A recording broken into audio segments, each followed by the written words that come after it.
I sat there, frozen, feeling cornered as my wife of 25 years went over why she was serving me divorce papers.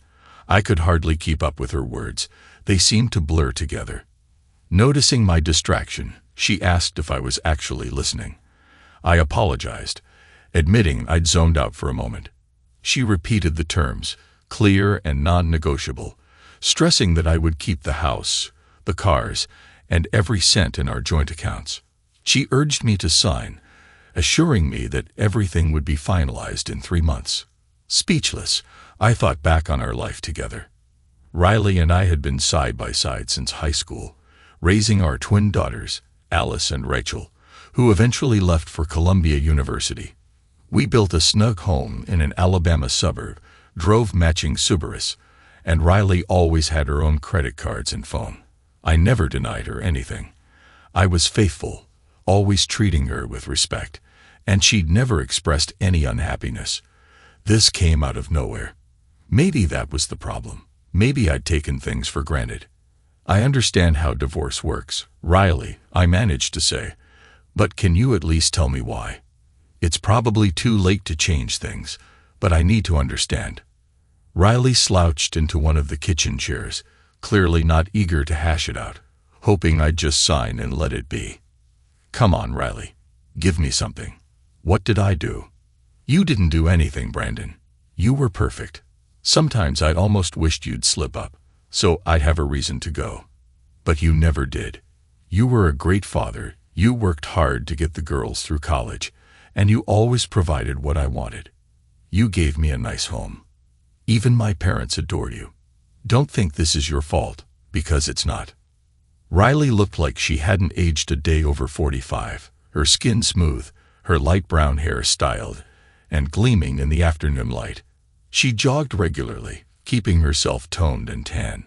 She dressed simply most days, but knew how to glam up when she wanted to. Riley seemed just as perfect as me. At least, that's what she always said. But here we were, and I couldn't make sense of it. This doesn't add up, I said. You can't just shrug this off like it's nothing. Riley glanced away, folding her arms. There's more to it, Brandon. I was hoping not to hurt you. Let's leave it at that. More to it, Riley. What's really going on? She finally met my gaze. I found someone else. He's a real estate developer with a sleek place overlooking the river and drives a shiny BMW. He's charming, successful, and absolutely smitten with me. You've always been, well, a grocery store manager, Brandon. Not to diminish your work, you've always provided, and we've lived comfortably. But that's all you ever wanted to be, a manager. Her words stung. I have the chance to move up, relocate, even leave town. But I turned it down to keep our family together. And now this. So, what's this guy's name? She swallowed before responding. Derek Grant. He's the CEO of Riverfront Development Group. How long have you been seeing him? 6 months. She sat up straighter, her eyes scanning the kitchen, almost anywhere but at me. Finally, her gaze fixed on mine. Yes, Brandon, if you really need to hear it. I've been with him. I cheated on you while we were still married. There it is. I sat in silence for a moment, then reached for the divorce papers. I signed in 3 spots, initiated 2, and slid them across the table. I guess Derek's a better fit for you. Sorry, I didn't measure up. As I got up to leave, Riley called out. No, Brandon, that's not it. He isn't better than you, just different. Don't you dare think otherwise. But I was already out the door. I'd been so caught up in work and my hobbies that I hadn't noticed Riley moving her things out of the house, bit by bit. By the time she handed me the papers, most of her clothes and belongings were gone, likely stashed in Derek's place. She left all the wedding and family photos behind, as if for me to look at when she wasn't there. When I got home that night, Riley was gone for good. Her Subaru was still parked out front, which I figured she didn't need anymore. On the kitchen counter, I found a power of attorney for selling the house and car.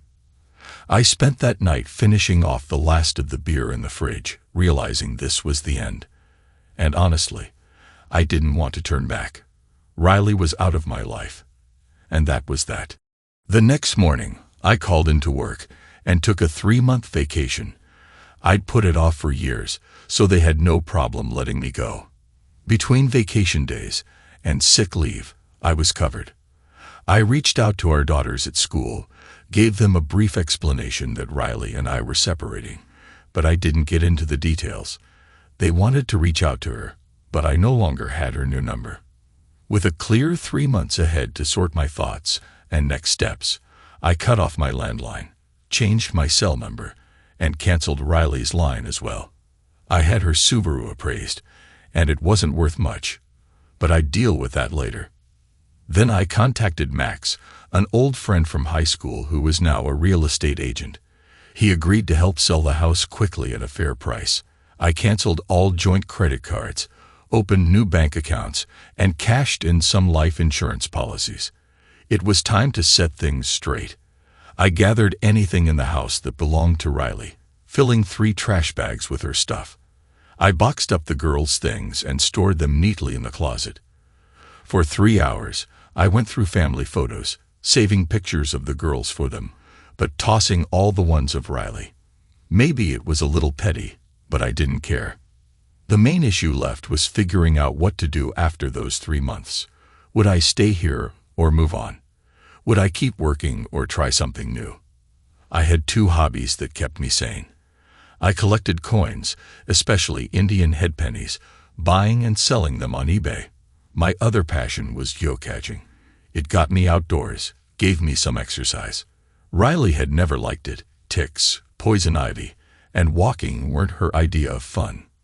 When I wasn't lost in my hobbies, I spent time reading the Wall Street Journal. Every Christmas, Alice and Rachel renewed my subscription. I wasn't into stocks or bonds, but I kept up with all things related to farm commodities. I knew more about wheat, corn, and sugar than most market analysts, but it was just a hobby. I wasn't invested in it. I dug into riverfront development and direct grant. My friend Max found out more about Derek's newest project than I could have alone. He even had a contact at a local bank to gather some intel. I waited, weeks passing without any word from Riley. The girls called each week, but their moms stayed quiet. They supported me, but they still had a bond with her. In the meantime, I held a few yard sales, clearing out stuff I didn't need, leaving only enough to keep the house looking presentable. One Sunday, I spotted a photo of Riley and Derek in the society section of the local paper, attending a fundraiser with the city's upper crust. A few weeks later, Max called with a lowball offer on the house, far below its appraisal, but with a quick 60-day close, which suited me. He also mentioned some interesting info about Derek, suggesting we meet up for lunch. I figured a change of scenery couldn't hurt, so I agreed. Hayes Ridge was the perfect place for hiking and geocaching. Though I'd already found all the caches there, a few hidden landmarks still eluded me. These landmarks, metal rods and concrete, helped surveyors mark property lines. Finding them felt like a little extra prize. That day, I decided to track down the remaining landmarks. Armed with my GPS and metal detector, I made my way to Hayes Ridge.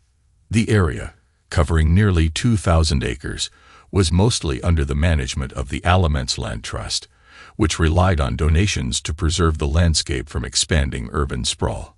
A nearby orchard and farmhouse had a big for sale sign, which caught my eye. As I approached the orchard, an elderly man walked up, dressed in overalls and a John Deere cap. "Thinking of buying it?" he asked. "We're just enjoying the view." I chuckled. "If I had $1 million, I'd buy it in a heartbeat." He grinned. "Think it'll sell fast?" "I got a few interested parties, but I'm holding off as long as I can," I said. "Why's that?" "I'm hoping the land trust can pull together an offer," he explained. "I'd like to keep these orchards untouched, but the developers want to clear it all. I've even offered it to them for $600,000, but they're struggling to scrape together the funds." I nodded. It'd be a real loss to see it developed. He sighed.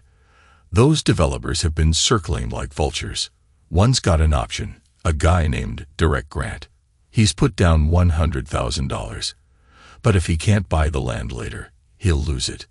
Great deal for me, but I'd rather he fails. What if you don't sell? I asked. He laughed. If he doesn't get this property, the whole project falls apart, and he'll be out millions. It'd serve him right. We shared a laugh, and I set off on my hike, with Derek's name lingering in my mind. The landmarks were about a mile apart, as the crow flies, but on that mountain, it felt like a whole lot further. Finding the first 2 survey markers was simple enough. They were standard surveying rods, easy to spot. But that third one was a challenge. It was much older, hidden under layers of forest debris, taking time and persistence to unearth. Finally, I uncovered a small brick monument with a bronze plaque attached, buried beneath years of leaves and dirt. I took a quick picture, thinking it might make an interesting story for a local magazine, and then things took a turn. As I moved away from the marker, my metal detector gave a soft peep. Faint but unmistakable. I slipped on my headphones and began carefully scanning the area. A few minutes of digging revealed a small iron box, wrapped tightly in oil-soaked canvas. It was rusty but solid, with a heavy bronze lock. Normally, when you find something like this on public land, you're supposed to hand it over. But this time, I didn't feel like following that rule. So I slid the box into my bag and headed home, curiosity gnawing at me. On the drive back, I couldn't help but wonder what treasures might be inside. Gold coins, Civil War documents. The possibilities ran wild in my mind, limited only by the box's small size. Once home, I cleared off the kitchen table and inspected my find carefully. Reluctant to break the lock but finding no other option, I used my bolt cutter. Inside, nestled under a final layer of oiled canvas, were a dozen pennies, large cents from as far back as 1793, all in remarkable condition, free of corrosion. Though I usually preferred Indian head pennies, I remembered an old book my grandfather had left me, titled The Mysteries of the Penny, which discussed various types and grades of large cents. I had once found a dull one, not having any of those coins to my name. But tonight, it would finally come in handy. I spent the night leafing through it, comparing each penny with a magnifying glass, taking detailed scans to capture every detail. After a few hours of sleep, I woke up, still buzzing with excitement. I called into work and learned that Stephen Wallace, one of the higher-ups, had been asking about me. But I brushed it off. I had more pressing matters now. My first task was securing a safe deposit box at the bank. After hours of online research, I realized my pennies weren't just old.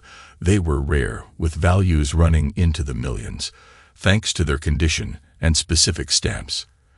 I started to understand why people go to such lengths to launder money. It wouldn't be easy to convert these coins into cash. Over breakfast at IAOP, I glanced at the newspaper, seeing yet another photo of Riley with Derek, this time at an art gallery opening. That reminded me of my next move. Once my safe deposit box was set up, I reached out to John Smart, asking him to hold off on any property deals for a few days, and he agreed. I followed up with the local land trust, exploring a potential donation, and they were enthusiastic. With the divorce finalizing in just a month, I felt a sense of urgency to act. The rest of my day was spent researching reputable coin dealers and auction houses. Eventually, I settled on Adams and Burns in New York City. They had a reputation for handling unique transactions discreetly, which was what I needed. I set up an appointment for Monday afternoon, arranging to have lunch with my daughters that morning. When I arrived at Adams and Burns, I was struck by the sophisticated, modern atmosphere. After I gave my name, they led me to a more private area. "Welcome to New York, Mr. Atkinson. I hear you've got some interesting coins to show us." First time in the city. Leo Adams, the owner, greeted me. I recognized him from advertisements, though he looked a bit older in person. I took a seat across from him. "Thanks. My daughters are students at Columbia University, so I've been here before, but never on business. I figured I'd start the meeting on the right foot. I'm sure you know your way around coins, but do you have a specialist on early copper coins? It might be helpful. Leo nodded, pressing a button on the intercom. Mark, could you bring Smith to the office? Mark Smith, famous for his large scent guides, soon joined us. He looked a bit older than his photos, but still sharp. I've got 12 coins to sell, I explained.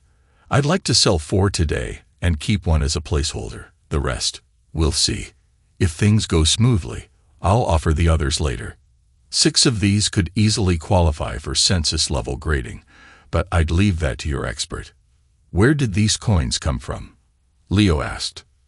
They were a gift from my grandfather when he passed, I replied, keeping things simple. Leo looked skeptical, but nodded. May we see them? I laid out enlarged photos of 4 coins, showing both sides. Leo and Mark examined each one closely. So, what's your asking price? Leo asked after some silence. $1 million wouldn't be out of line, considering their rarity, I replied, recalling recent auction figures. I'd say $800,000 for the set, Leo countered. But there's a catch. What kind of catch? I asked. I reached into my bag, handing him a letter from the land trust and a flyer for John Smart's orchard sale. I'd like you to buy this land and donate it to the Alamance Land Trust. It's priced at $600,000. You'll get a big tax write-off, and good karma to boot. Leo and Mark exchanged glances, huddled briefly. Then Mark left the room. A few minutes later, Leo asked, Do you have the coins with you? I nodded. In a 5th I'd like to keep in the mix. Mark returned with a bag labeled Crown Royal, which held nearly 100 coins, mostly gold with a few silver pieces. We're in, he said, as long as you honor the land deal as agreed. After a pause, I handed over the 4 coins, and we shook on it. So, what's this 5th coin? Leo asked. I showed him the photo of a pristine 1793 strawberry scent, describing it as one of the finest I'd seen. Both Leo and Mark were visibly intrigued. Care for some coffee, Mr. Atkinson? Asked Adelaide Langley, a striking woman who had just entered. Black is fine, thanks. She and Leo left the room, returning 30 minutes later. Adelaide introduced herself and asked if I had a passport. When I confirmed, she explained we'd be flying to JFK shortly to open an offshore account for me. She requested I hand over the strawberry scent, which Leo examined excitedly before leaving the room. Soon, Adelaide and I found ourselves on a flight bound for the Cayman Islands. The first-class experience was a first for me, and it felt like no time had passed. Adelaide, with her effortlessly stylish tan and charm, drew attention as we landed. I couldn't help but notice how easily she slipped into the driver's seat of a yellowed SUV, her confidence unshakable. She glanced my way, seeming amused by my reaction to her presence. After a short drive, we arrived at her mid-sized condo complex. She owned the entire building but lived on the top floor, where she invited me to join her on a small ocean view balcony. You're not much of a talker, Mr. Atkinson, she said, eyeing me with a smile. No questions, I chuckled, feeling oddly at ease. I'm just surprised to see someone like you drinking beer from a bottle. I pictured champagne or something. She laughed.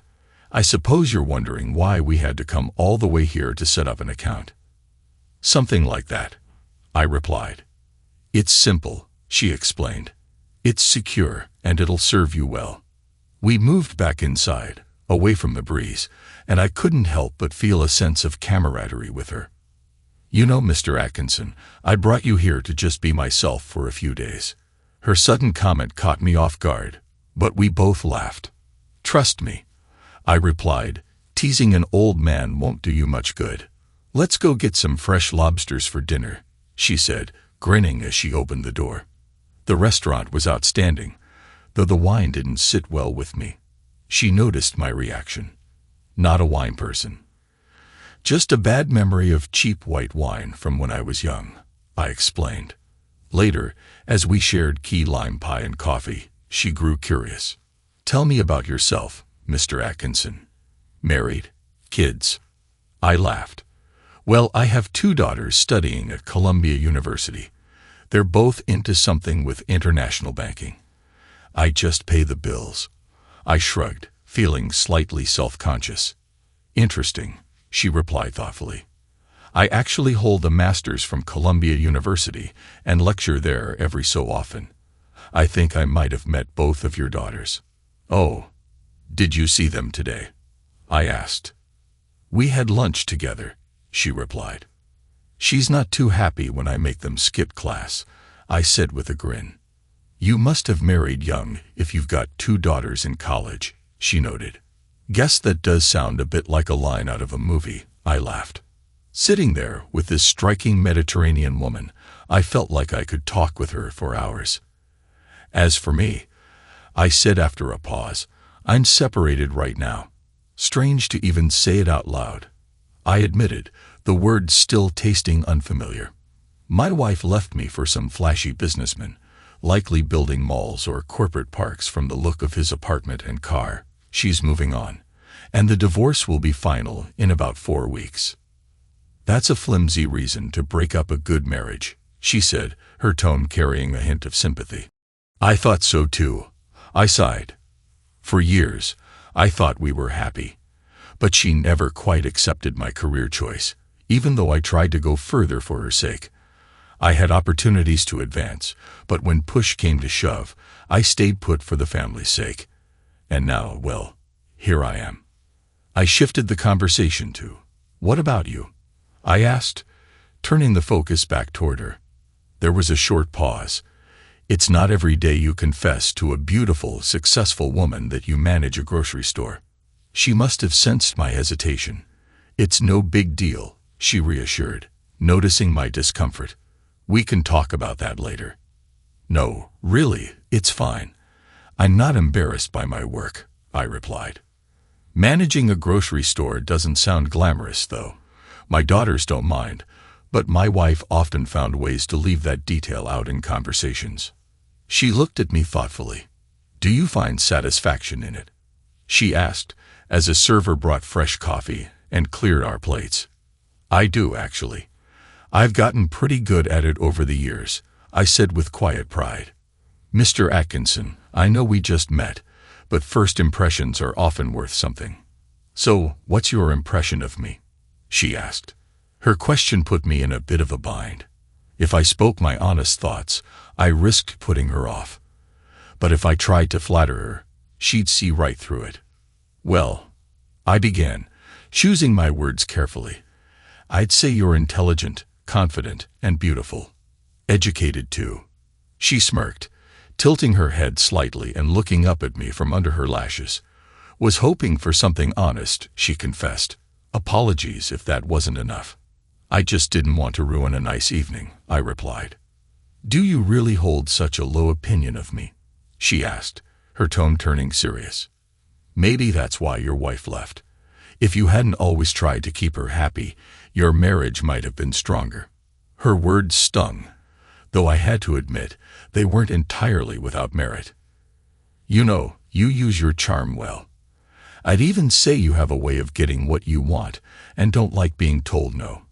You're used to success, and maybe even a bit entitled. I sense you know your way around finances too," I said, somewhat annoyed by her earlier comment. "And if you weren't so determined to prove yourself every man's equal, you might actually make a good mother." She looked at me, silent for a moment, before a small smile appeared on her face. "Do you really think I'd make a good mother?" she asked, her tone softening. As we drove back to our condo, the tension between us faded. That night turned out to be uneventful, as we each retired to our own rooms, which was just as well. I hadn't expected anything more. The following morning, I woke to find breakfast waiting, along with a copy of the Wall Street Journal. Stepping onto the balcony, I noted that the wind had finally died down. About 20 minutes later, Adelaide joined me, casually grabbing a section of the paper. We sat in quiet comfort, reading and sipping coffee as if this was a routine we'd shared for years. Despite having just met, there was a natural ease between us. "Oh, my phone doesn't seem to work here, and I wanted to call my daughters," I said after a moment. Adelaide offered me hers, saying it was fine for me to use it. I dialed Alice's number, and when she picked up, I asked where she was and if everything was all right. She mentioned she was in the Cayman Islands, visiting a friend, and had to use her friend's phone since hers was having issues. Trying to make light of things, I brought up that I'd seen her on TV, boarding a plane with Adelaide Langley, and asked what was going on. Alice seemed unfazed, explaining that Adelaide was the friend she'd mentioned and wondered why it was a big deal. I cautioned her, saying Adelaide was known for her business smarts and that she might be ruthless. Just then, Adelaide walked by with the breakfast tray. I introduced her to Alice, mentioning that she was my daughter. When Alice realized who she was talking to, I could hear her and her sister murmuring in the background. "What? You're with her? Why? Are you coming back home soon?" Alice fired off questions before I could respond. Adelaide reached for the phone with a warm smile. "Hi, Alice, it's Adelaide. Your dad told me about you and your sister. I'll be in New York tomorrow, and would love to have lunch with you both. How about it?" Handing the phone back to me, Adelaide chuckled. "Your daughter said goodbye. Looks like we're on for lunch tomorrow. I'll be sure to play nice and keep the shark talk to a minimum." Later that morning, we visited the Federal Reserve Bank of the Cayman Islands, where Adelaide assisted me in opening my first offshore bank account. A few minutes later, I saw the account balance for $1 million, transferred from Adams and Burns. It seemed like a fair price for a modest 215 pennies. Afterward, Adelaide arranged for a friend to take us out to feed manta rays. Over dinner, I asked her about her work at Adams and Burns, and that's when she revealed she owned a 60% stake in the company. "So, what else should I know about you?" I asked, feeling a bit embarrassed about my lack of knowledge on the matter. She leaned back, offering a small smile. "I was born in London. My father's Lebanese and my mother's Turkish. I have an MBA from Columbia University. Like I mentioned, I've been engaged twice but haven't been in a serious relationship in over 3 years. I guess I've learned to be cautious about men who take an interest in me." "That's too bad," I said, feeling a pang of sympathy. "Does that mean you don't trust me?" I teased. She laughed. "Well, I don't have a choice, do I?" I apologized, realizing I'd made things awkward. She just shook her head. "Don't worry about it, Mr. Atkinson. We have a party to attend later, so save your serious talk for then." The evening led us to a cocktail party at a posh hotel, where Adelaide was treated like royalty. Meanwhile, I blended into the crowd, feeling out of place in my casual New York attire. Initially, Adelaide stayed by my side, but I encouraged her to mingle, and she eventually slipped into the crowd, though she kept an eye on me now and then. I ended up in conversation with a couple of gentlemen from Argentina, cattle ranchers by trade. Our chat started with soccer and drifted into fishing, which was manageable. But then one of them, Paulino Jordan, brought up his plans to invest in winter wheat, and I had no idea how to respond. "Mr. Atkinson, I can see by your face you're not quite sold on the winter wheat idea," Paulino said, laughing. Caught off guard, I quickly admitted, "I don't know much about investing. This is all a bit over my head." I attempted to steer the conversation into simpler territory, but Paulino pressed on. "Still, I feel like you've got something to say," he persisted. Before I could come up with a good response, Adelaide came to my rescue, guiding me away from the intense talk. As we walked away, she raised an eyebrow. "What was that all about?"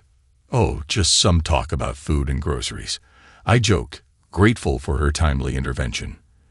The next morning, we flew back to New York, where Adelaide was greeted by a small crowd of photographers. A courier from Adams and Burns handed me a package containing the coins I'd left with them. After bidding Adelaide farewell, I made my way to the train station to head back to Huntsville. Back home, the divorce proceedings and house sale moved forward smoothly.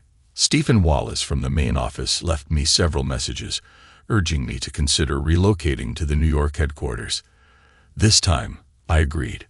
Meanwhile, John Smart also reached out, asking to meet for lunch. At work, I cleared out my locker, saying goodbye to my colleagues as I prepared for the move.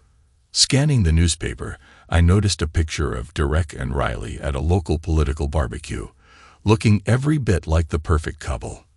With a few weeks left before I left town, I spent an entire day organizing and listing the coins I brought back from New York on eBay, hoping for a smooth sale.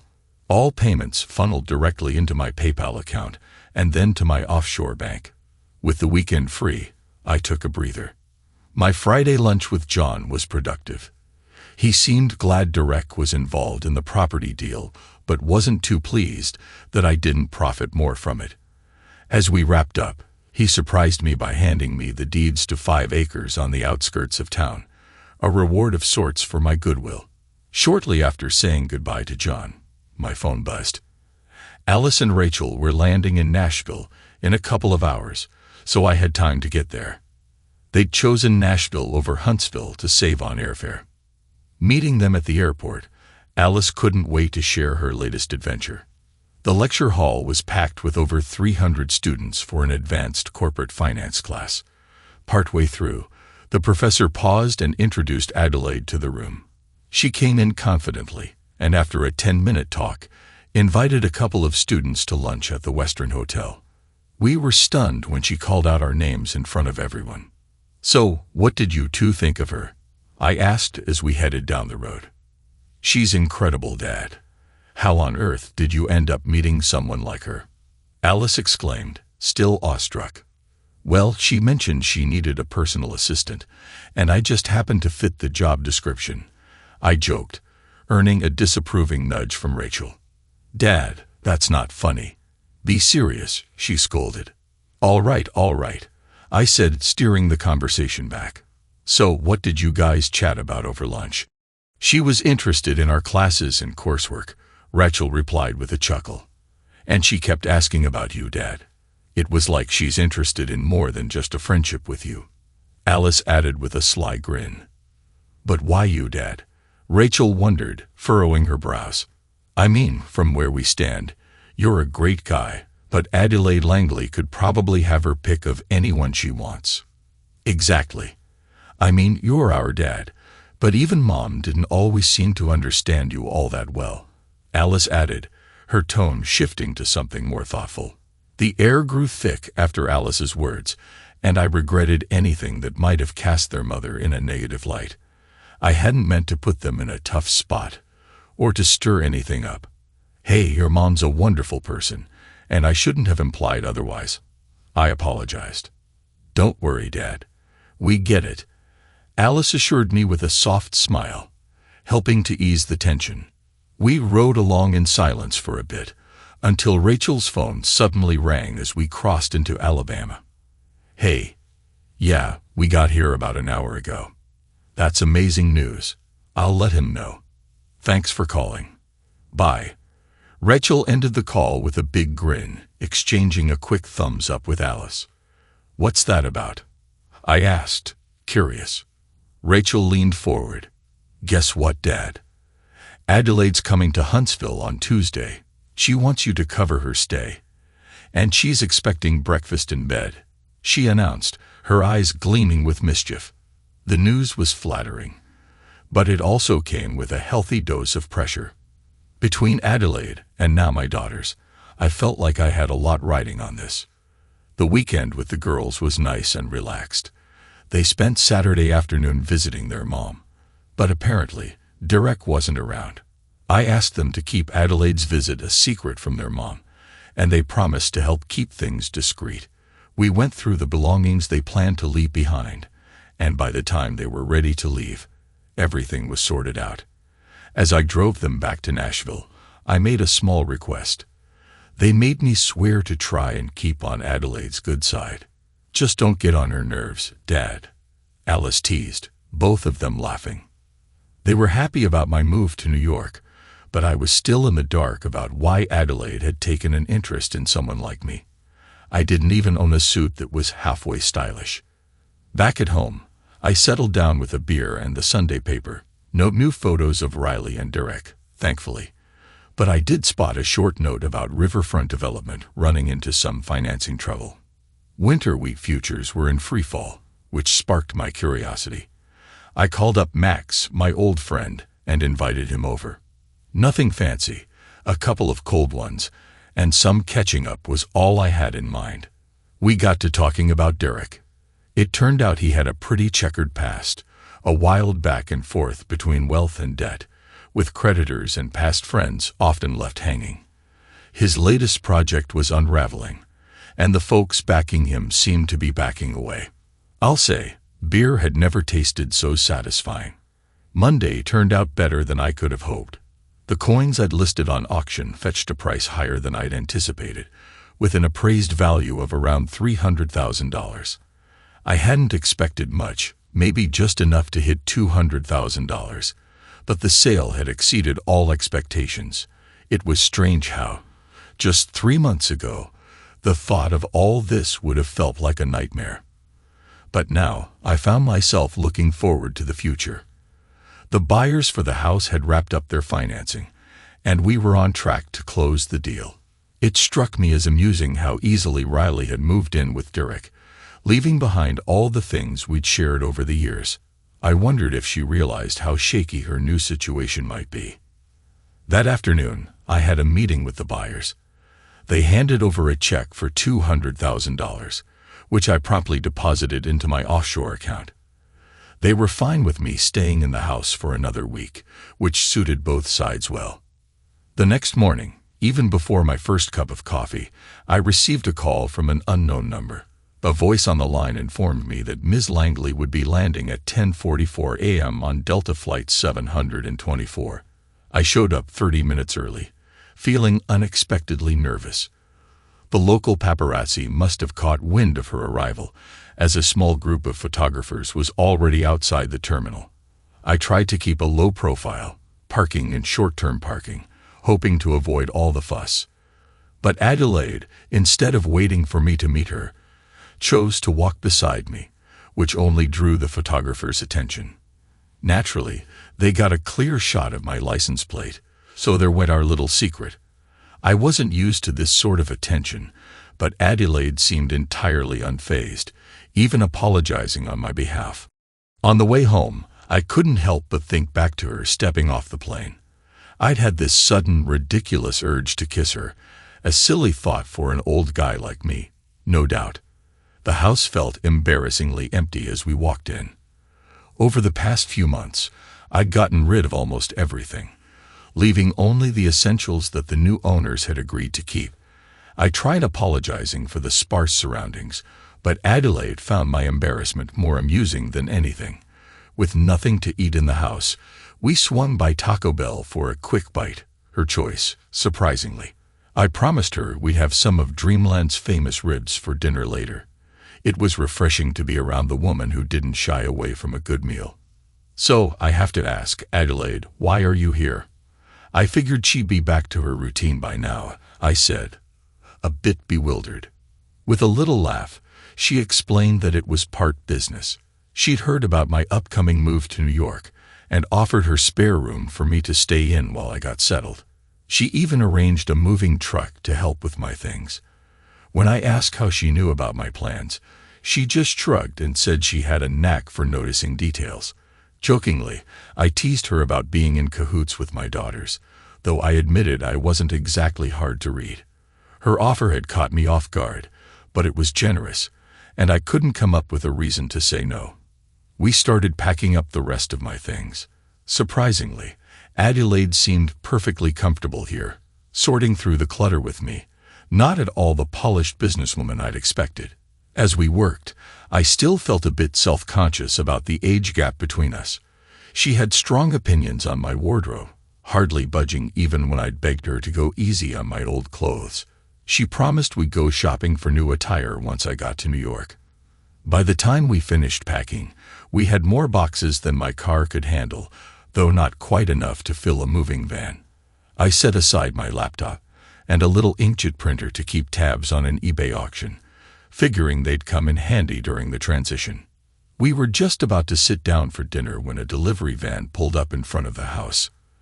Adelaide and I exchanged glances as the driver, dressed sharply, hopped out and walked up with a clipboard in hand. "Are you Brandon Atkinson?" he asked, checking his notes. "I have a delivery for you. Where would you like it?" "What in the world?" I muttered, completely puzzled. "It's from Mr. Paulino Jordan," the driver explained. "Can we put it in the garage?"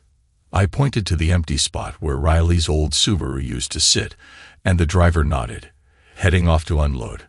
I glanced over at Adelaide, who had a hand over her mouth, stifling a laugh. Adelaide seemed to find my confusion highly entertaining.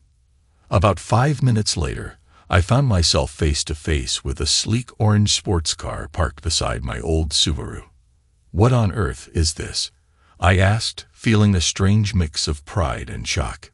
The courier, beaming, replied, "This right here is a 2028 Lamborghini Gallardo Spider Superleggera. Quite beautiful, isn't she?" Adelaide couldn't hold back her laughter, though she kept things low-key, clearly enjoying every second of my bewilderment. I signed off on the delivery, watching the sharply dressed courier stride back to his truck. I had no idea what I was going to do with this flashy new gift, but one thing was clear. I wasn't hauling it all the way to New York. Miss Funnypants could keep her fancy wheels. As we drove off with her still smiling, I ordered a full rack of ribs and a couple of beers. "All right, want to fill me in on what's going on with the car?" I asked, genuinely curious. "Paulino's big on winter wheat," she explained. "Everyone thought he'd lost it when prices tanked, but he doubled down on his contracts. Within a week, he made over $40 million. He was thrilled with the money, but the praise for his sharp move made him even happier." "Well, good for Paulino. Hope he didn't mention me," I replied, shaking my head. She chuckled. "He did want to give you some credit, but only if you were okay with it. He's grateful I brought you to that party, so he asked for your address. Didn't realize he had this in mind, though." As the ribs arrived, I watched Adelaide dunk a few into some extra Tabasco sauce before diving in. I had to admit, I was smitten with her. "You know I'll be sending this back tomorrow, right?" I asked, nodding toward the Lamborghini. "That's why I figured," she said with a smile. "No worries, Paulino won't be offended. He probably figured you'd feel obliged to keep it. If he'd offer cash, you might have declined outright." We ended up ordering a few extra beers, thanks to all that hot sauce. I felt good, so good that I didn't want the night to end. In moments like these, I envied those smooth guys who could charm a woman into bed in a heartbeat. Me, I'd have been happy just to get a goodnight kiss. Eventually, we had to call it a night. The next morning turned out even better than I could have hoped. All my worries had been for nothing. Once we were back at the house, Adelaide surprised me by taking my hand and leading me to the bedroom. And being the gentleman I am, I made sure to put her needs first. It was the best night of my life, tucked away in our own world. The next morning's breakfast was simple: juice, coffee, and a Danish. "Sorry, it's the best I can do for now," I apologized. "It's perfect," she assured me, though eating from a tray in bed wasn't exactly comfortable. After a few laughs and some shifting around, we ended up in the kitchen. Breakfast in bed sounds a lot fancier than it really is, I joked, trying not to spoil the moment. "But honestly, Adelaide, I'm curious. Why me? I don't have much to offer, and someone like you deserves the best." She looked at me seriously. "I've had my fill of smooth-talking men, Brandon. I'm not falling for that again." "Ah, I get it. You're into me because I'm not a player or an idiot," I replied, making her laugh. "Actually, I was impressed with the deal you struck with Leo in New York," she added. "Sold a few coins, that's all." I shrugged. "No, it was more than that," she said, her eyes twinkling. "Your plan to secure trust land was pretty clever." "Me, a philanthropist?" "Nah," I smirked. More like a guy who took advantage of a unique situation to stick it to his wife's new lover. She laughed, and I couldn't help but grin along with her. Her intelligence and insight took me by surprise. She'd hidden it well. Was that a bad move on my part? I asked. No, Brandon, that was genius, she said, clearly impressed. She was curious to learn more about me, and that felt good. You had no idea what I was up to in New York, I protested. True, but I found out eventually, she admitted. And you were keeping tabs on me too, weren't you? I couldn't deny it, and the boost to my self-confidence felt great. Unfortunately, Adelaide had an early morning flight back to New York. Saying goodbye was tougher than I expected, but she left me with a sense of contentment and even entrusted me with the key to her apartment. The dealer couldn't pick up the Lamborghini until the next day, but that didn't matter. I had no plans of driving it anywhere. Miss Funnypants could keep her fancy wheels. As the movers arrived with a small truck to take my belongings to New York, just as I was wrapping things up, Max called with some concerning news. Riverfront Development was in financial turmoil, and Derek had lost nearly all his backers overnight. Rumors were even spreading about missing funds. That evening, Riley stopped by unexpectedly. To whom do I owe this surprise? I asked. I need to discuss a few things, she replied. I'm leaving in a few days, but I'll help however I can, I said. Noticing the missing Subaru, she pointed to the orange sports car in the garage. What's that? She asked. Sold the Subaru back to the dealer after you said you didn't want it, I explained. As for the orange car, it's a gift. I'm sending it back tomorrow. She seemed caught off guard by the whole scene, especially the Lamborghini. She speculated, wondering if it was a gift from my new girlfriend. No, it's from a cattle rancher I helped out, I clarified. Her expression shifted, and she hesitated. So, about the money from the house sale. It's all gone, I replied simply. You didn't want any of it, so I used it to set up my new place in New York. Riley looked puzzled but seemed to accept my answer. When she asked where I'd be living, I mentioned the move to New York for a new job with a decent raise. I didn't feel the need to mention I'd be staying with Adelaide or that I had a bank account in the Caymans now. Where are you living now? She continued. We're at the Holiday Inn until Derek finds us a new place, I explained. Now I get it, I said, understanding why Riley had wanted to move back into our old house. She seemed a bit confused, but I didn't press her on it. Anything else I can help you with, Riley? She asked. She hesitated once more, finally asking, could you give me a ride to the Holiday Inn? The drive started quietly enough, but soon she brought up Adelaide. So tell me about her, she pressed. Not exactly a girlfriend, more of a business partner, I replied, trying to keep it casual. What kind of business? She probed. Not that kind. I'm still just a grocery manager, Riley. She looked out the window, muttering something under her breath. In that moment, I had the perfect chance to vent all the hurt those pictures of her and Derek had caused me. But instead, I kept quiet, smiling inwardly as I watched her, a bit of regret flickering inside me. Still, as I dropped her off at the motel, she left without a backward glance or even a goodbye. I felt a strange mix of satisfaction and regret all at once. Thursday morning brought another surprise. The final divorce papers arrived, a bit sooner than expected. No complaints here. The Huntsville paper ran a front-page photo of Adelaide's arrival at the airport. Since every room at the Holiday Inn gets a complimentary newspaper, Riley would surely see it over breakfast. I emptied my safe deposit box at the bank, prepared for the next steps. My remaining coins were a solid safety net, though Adelaide never once brought them up. All our talks had been casual, social, not business-oriented. Now, I was following up on auction results for the coins, most of which sold at excellent prices. I spent the rest of the day packaging them up for shipment, aiming to have everything ready by noon on Friday. Any buyers with dodgy payment methods would have to wait until early Saturday when I had hit the road. Most of the money from PayPal went straight to my Cayman account, though I kept a bit behind just in case I felt like an impulse buy. Just as I was preparing to leave, the new owners of the house arrived, marking a win-win conclusion to the deal for both sides. The drive north would take around 12 hours, assuming no delays. Adelaide would be waiting at the apartment, promising to cook a homemade dinner for my arrival. I chuckled to myself, wondering if she'd be the one actually cooking. Crossing into Virginia on Interstate 81, my phone rang. Alice was calling. It turned out that Derek had skipped town, leaving Riley stranded without a car or a place to stay.